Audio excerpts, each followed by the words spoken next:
Nothing exposes a family faster than the moment a new life enters it. Long before the baby arrives, the cracks are already there. Stress, fear, pride, exhaustion. But the pressure of childbirth forces everything to the surface. Gloria's labor doesn't just mark the arrival of a child. It becomes the catalyst that pushes every member of the family into a confrontation with who they really are when control slips away. From the beginning, the mood is uneasy.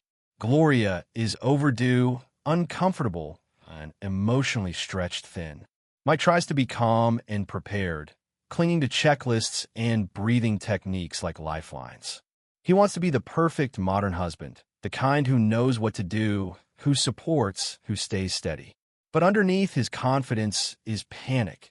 Panic that he won't be enough, panic that something will go wrong. Archie reacts in the opposite way. He insists he's fine, not worried at all, which immediately signals the truth. He's terrified. Archie has never handled fear quietly.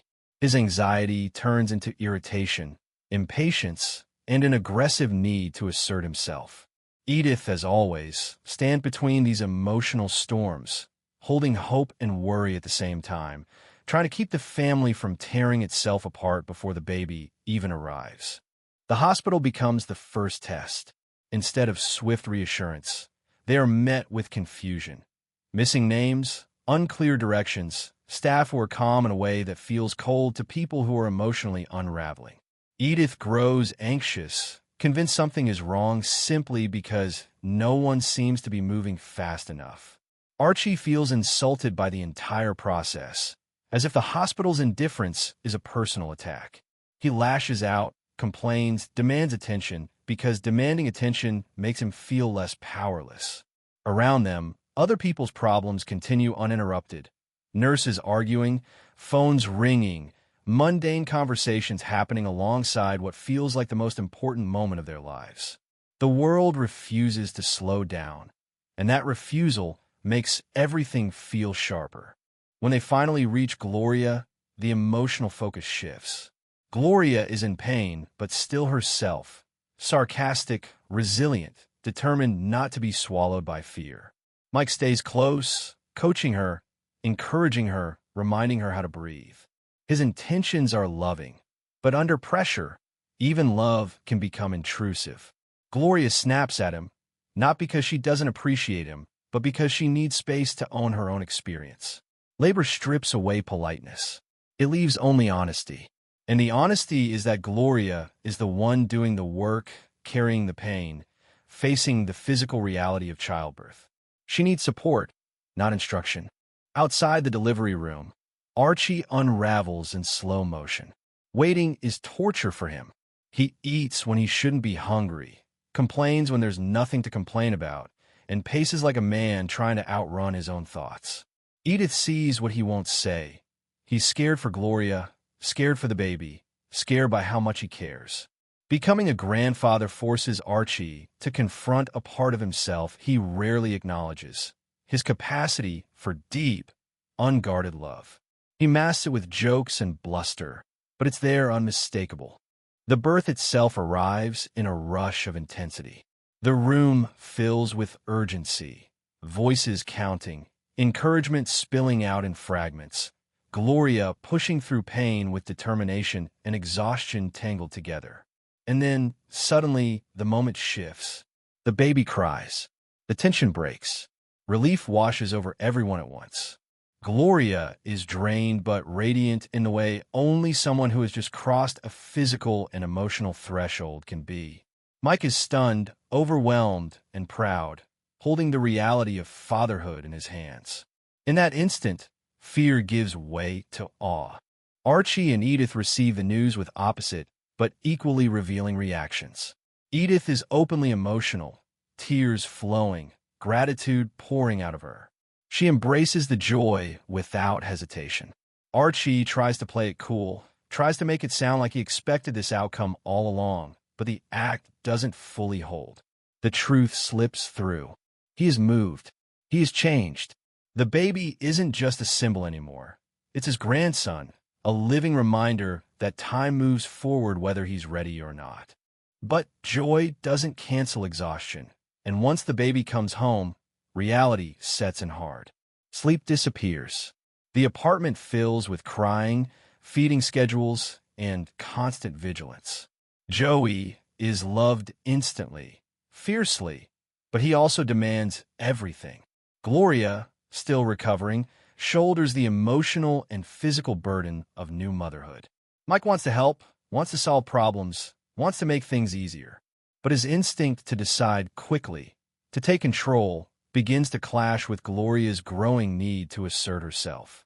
She feels her autonomy slipping, first to pregnancy, then to childbirth, now to endless caretaking, and she refuses to let her voice be lost inside good intentions.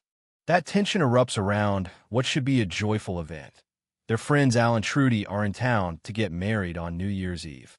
Under normal circumstances, it would be a celebration. But nothing is normal anymore.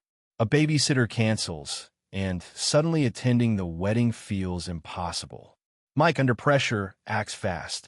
He decides the wedding can happen in their apartment. To him, it's a brilliant solution. Everyone stays connected, no one misses out. He expects appreciation. Instead, he triggers resentment. For Gloria, the issue isn't the wedding itself. It's the pattern. Mike made a major decision without truly consulting her, assuming she would adapt because she always has. Gloria is exhausted, hormonal, and emotionally raw, but her frustration is grounded in something deeper: respect. She wants to be an equal partner, not someone who absorbs the consequences of someone else's choices.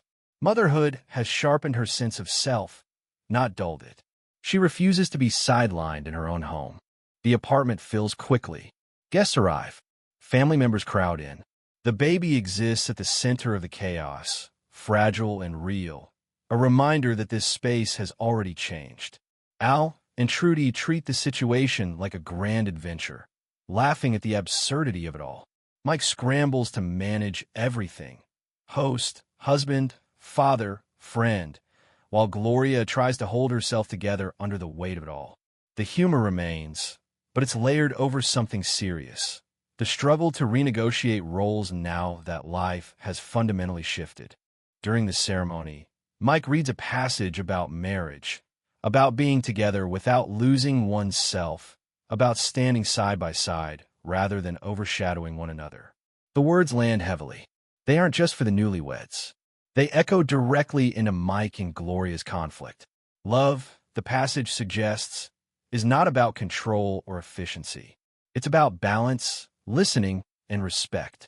In that moment, the lesson becomes impossible to ignore. When the guests finally leave and the apartment quiets, the family barely has time to rest before Archie's next drama begins. A man arrives with a business proposition, an invention promising convenience and profit. Archie, desperate to feel relevant and powerful in a world that keeps shifting under his feet, is immediately hooked. He sees opportunity where others see risk. He dreams of success, recognition, and financial victory. Edith, grounded in reality, hears only danger. She questions the logic, the financing, the timing, especially now with a new baby in the family. Archie bristles at her resistance, interpreting it as doubt in him rather than concern for their future. This conflict mirrors everything else unfolding around them: control versus caution, ego versus partnership, fantasy versus responsibility. Archie wants to reclaim authority in a moment when becoming a grandfather has quietly diminished his sense of dominance.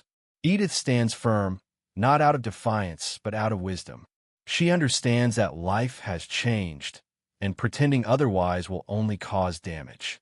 By the end, nothing is neatly resolved, and that's the point. The baby doesn't magically fix the family. Instead, he intensifies everything. He exposes insecurities, forces conversations, and demands growth. Gloria steps more fully into her voice. Mike begins to understand that love requires restraint as much as action. Archie confronts the unsettling truth that he is no longer the center of the family universe. Edith continues to anchor everyone, not by yielding, but by knowing when to stand her ground. The night ends not with perfection, but with something more honest. A family still arguing, still laughing, still struggling, but bound together by love that survives exhaustion, conflict, and change. The baby sleeps. The adults don't. And life moves forward. Messy, loud, imperfect, and undeniably real.